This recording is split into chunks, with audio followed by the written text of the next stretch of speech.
For over 50 years, families across Birmingham have called these tower blocks their home. But inside, these buildings are showing their age. In several flats, families showed us the water leaking from their ceilings through light fittings and down their walls, and the damp, damage and disrepair it's left behind. I've woke up mornings and I've got mould all on top of my plates, all on top of my cooker. On the morning we arrived, Kaylee was looking after her 5-month-old daughter and 5-year-old son in the living room when the ceiling of the kitchen caved in for the second time in 4 months. We've had leaks constantly. When the council come out, they don't sort the problem out. It happened in December. They come out, replastered it, but it didn't dry, so it's turned into mould, and then it's dropped down to this morning.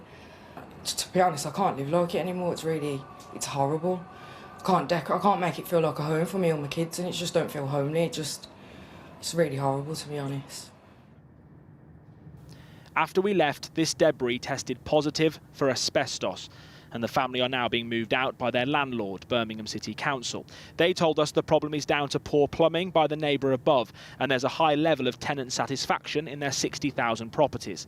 We found little evidence of that in the flats we visited here, but tenants across the country are facing the same problems. So this is your bedroom? Yes, it is. Oh wow, okay. Is that all mould? Yes, it is. In West London, Umu lives with her sister and her mum in this 2-bed flat.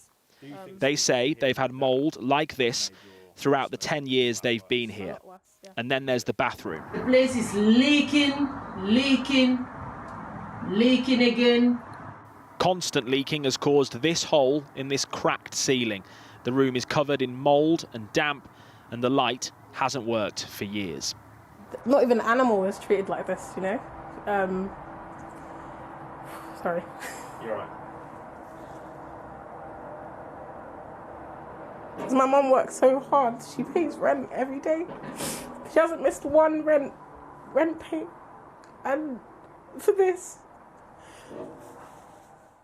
Their landlord, Hammersmith and Fulham Council, apologised unreservedly and said no one should have to live in these conditions. The family have been offered alternative properties, but say they haven't been appropriate.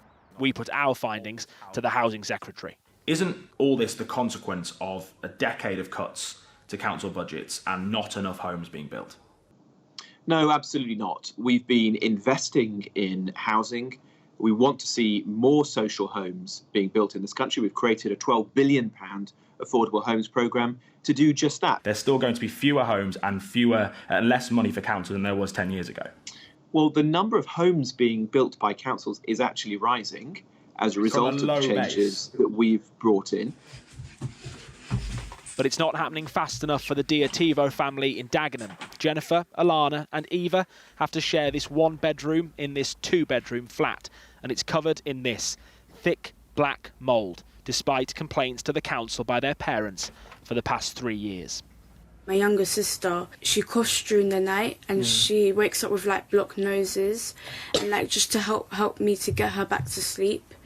Barking and Dagenham Council claim this is caused by condensation, but have apologised to the family.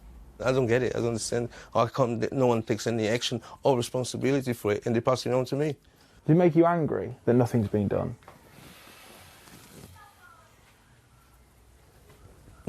Makes me sad, seeing that I can't do much about it. You feel powerless?